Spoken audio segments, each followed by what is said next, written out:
welcome back to the Citizen Channel, my continuing look at the history of Manchester City since 1880. That's a long time ago, guys. Up to modern times with this one. We're looking at January 23-24 season, so January 24. We've already done part one, so please check that one back. We sort of started the defence of our FA Cup with a round 3 win. And yes, Zach Steffen had left us to go back to the United States, so that's in part one. So go back and watch that, guys, if you've not watched all that. So this will be part 2 of January as look at the last couple of weeks of January 2024. Please, if you are new to the channel, push that subscribe button, push the bell notifications. Everything City, past and present and future sometimes. So yeah, very eclectic mix on here, so I hope you enjoy it. Leave us your comments, leave us your memories.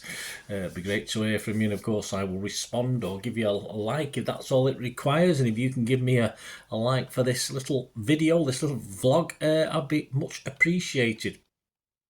So yes, please check out part 1. On to part 2. We got to the 17th of January 2024, and yes, a nice surprise, if you had the money to buy it, that is. We released a pretty nifty new shirt to celebrate, of course, the oncoming Chinese New Year. I think it's the Year of the Dragon. Well, there's a dragon on the shirt, so I have to assume that that's what it is. Of course, a white number, which I like. I like white City shirts. There's a couple of cracking ones over the last few seasons in white. All right, sky blue's the best, followed by red and black, but I like a nice white one as well. So yeah, hopefully Christmas time, obviously, but or next Christmas or sometime, my birthday perhaps, someone might buy me one of these dragon shirts. But very nice indeed. They're released on the 17th of January. On the 19th of January, I'm not into these award ceremonies, but a fantastic evening in Dubai. A City emerged from the 2023 Dubai Globe Soccer Awards with a host of honours. This was held at the Palms luxurious Atlantis. Our treble winners won 6 of the major awards available at the star-studded event. City won Best Men's Club. Yeah, no doubt, we are the best world champions. Erling Haaland took home Best Men's Player even. Pep Guardiola was voted Best Coach, while Khaldoon Al-Mubarak won Best President. There you go, award for the President. Rodri was voted Best Midfielder, and Edison was named Best Goalkeeper. Yeah, just the best team in the land and all the world, aren't we? Yeah, a little bit sad. On the 21st of January 2024, Omar Berrada, who was at City for a little while, of course, he was currently COO with the City Football Group, left to join that lot up the road, left to join United as the new CEO. You think they signed Erling Haaland off us, all the fuss and miver, but possibly a sign United are trying to get things right off the pitch, at least for once. How much of a blow for City football team rather than the CFG group? We'll have to wait and see on that one. United fans react as though they've signed our star player, as I said. So, yes, it seems a nice bloke, having a word with Colin Savage, who knew him pretty well at City. He was a nice guy.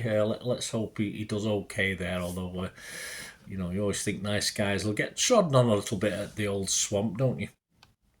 On the 25th of January, on the City site, they were pleased to announce we have completed the signing of Claudio Echeverri from River Plate. Obviously, I think that's who we got Alvarez from, wasn't it?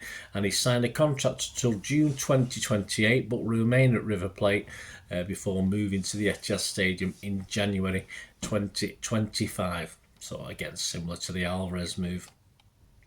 On 26th of January 2024, yes, Calvin Phillips joined West Ham United on loan until the end of the season. Yeah, so it was in the pipeline. He's not been getting many hours, has he, or much game time, so it's nice to see him get some football. On to the FA Cup Round 4 on that day. It ended Tottenham 0, Manchester City 1. Yes, I was there that night. It didn't all quite go to plan. This was FA Cup Round 4, of course, an 8 p.m. kickoff. And I headed my little piece on it. We scored a goal, because we did, and that's what we sang after we scored the goal near the end of the game. There's only one change for Tottenham in their team. Pep's 11, there was 2 changes to Newcastle. I got 10 out of 11 of the team, so I was quite happy with that. Tottenham on the night were Vicario, Porro, Romero, Van der Ven, Udogi, Hodgberg, Bentancur, Johnson, Kulusevski, Werner and Richarlison. City the side that night were Ortega in goal, Walker, Diaz, Aki, Gvardiol, Rodri, Kovacic, Bernardo, Foden, Bob and Alvarez. Our subs: Edison, Stones, Grealish, Doku, De Bruyne, Gomez, Nunes, Sissoko and Lewis. And after 5 minutes, Phil Foden shoots from 7 or 8 yards out. Vicario saves, and Oscar Bob seems to score. We've scored at last. No, it's offside, unfortunately. I think it was just a little smidgen, a little toe of his boot offside. So although the VAR seemed to take a long time to decide. Half time had the likes of, Hoddle and Ardiles on the pitch, reminiscing about something that happened in 1981. I think it's been expunged from my memory, but we even had the Argentinian doing his Tottingham impression. Sickening. I hope they enjoyed the result, though. That's all that mattered. 56 minutes, Kovacic was booked for bringing down Udogie. 66 minutes, Man City double substitution. Jeremy Doku and Kevin De Bruyne, yes, on for Oscar Bob and Julian Alvarez. 74 minutes, Pep Guardiola is booked for sarcastically applauding the referee after I think a foul was given for a good shoulder charge by Aki was claimed to be a push in the back. 84 minutes, Josko Gvardiol is booked for a foul on Richarlison, and we score from our 101st attempt at the Tottingham Stadium. Yes, and 88 minutes, Aki prods home from close range after a corner. Ruben Diaz and Vicario contested the in-swinging ball. Spurs are claiming Diaz fouled Vicario because the two players jumped in the same postal district. Never a foul. Good decision from the referee. And we played an extra 5 minutes, and on 95 minutes Jeremy Doku was booked either for time wasting or dissent. We weren't too sure because the referee sort of blew up more or less straight after. So a good night. The match starts. Tottenham 1 shot, 1 on target. Not very good, Tottenham. City 18 shots, 5 on target. We had 57% possession. XG philosophy. Spurs was 0.27 and the City's was 2.35. And we have accumulated 11.21 XG at the new Tottenham Hotspur Stadium before scoring our first goal there. So I don't think that's anything to be proud of, unfortunately. My man of the match had to be Aki. Headlines the following day. Sunday Mirror's John Cross says Nat has to hurt. Heartache for Spurs as late strike sends City through to the 5th round. The Manchester Evening News back page, Nat'll do. Yep, there he is there. Simon Bukowski, Hotspur Hoodoo ends a City go through. Aki and Kovacic both rated 8 out of 10 with Simon. The Daily Mail, Aki breaks the curse. After 6 matches and 100 shots, City finally score at Spurs. Express, defender helps City end curse at new stadium. The Star said Aki days are here at last. Aki, happy? Alright, we see what they did there. 28th of January, City will travel to Luton Town for the 5th round of the 23-24 FA Cup. So probably won't be able to get a ticket for that one. 31st of January, it ended City 3, Burnley 1 back in the Premier League. Match day 21, a 7:30pm kickoff. A lot of empty spaces when it kicked off. It filled up a little bit more though by about half an hour into the game. A lot of traffic problems that night. Pepsi 11, 6 changes to the Spurs game. Edison, Lewis, Stones, Aki, Gvardiol, Rodri, Nunes, Foden. KDB got his start. Doku and Alvarez. Subs: Ortega, Walker, Diaz, Kovacic, Bernardo, Gomez, Grealish, Haaland and Bob. And Burnley, they started with Trafford, of course, was on City's books up to season before last. Vitinho, O'Shea, Ekdal, Alderweireld, Goodmanson, Berg, Brownhill, Odebert, Foster and Amdouni, and Arnie Muric was on their bench as well as a keeper, so both ex-City keepers.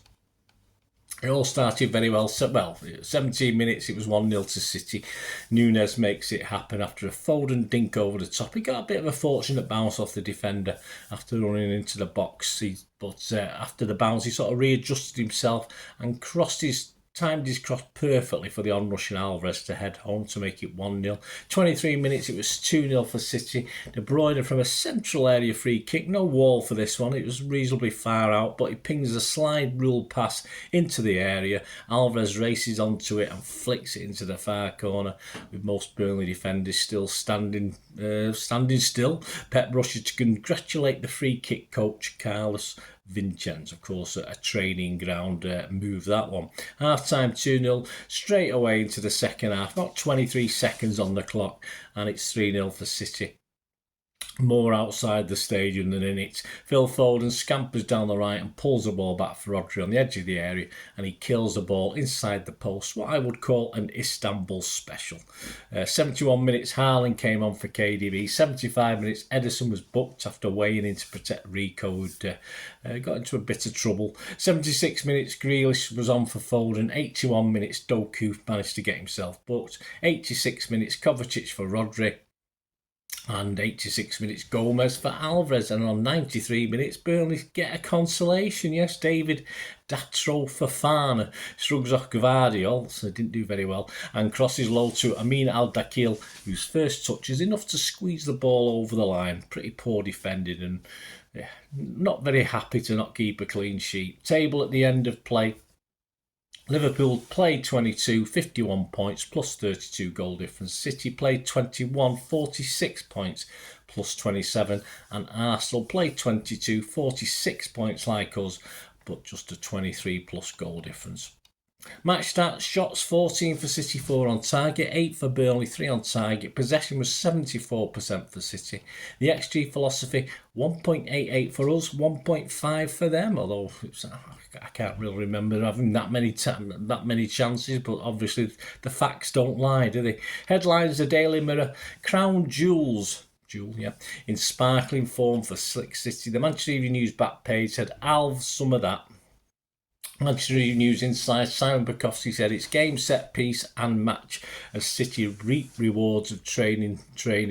Simon rated 8 out of 10 for Nunes, Rodri and Alvarez. Daily Express, David McDonald said, welcome back. Haaland and De Bruyne return to give City a truly ominous look. Daily Star, Kev's vow to keep on fighting. Yes, KDB promised title rivals Liverpool a fight to the end. I'm sure it will be. So just the 4 games, 4 wins. Join me next month for a busier February 2024 with 7 games listed for, of course, it's a leap year, 7 games listed for a 29-day month. So please join me for that as well. If you've watched this and everything else on the history of Manchester City since 1880, and I think I'm up to about as I'm recording this, we're up to the mid-70s as far as going back in time is concerned. So catch up with as many of them as you can as well. There's lots and lots out there. So let me know your memories, guys, of January 23, 24. Be great to hear from you. Until we meet again, that's one thing, don't I? Please stay safe, Blues. Come on, City. Bye for now.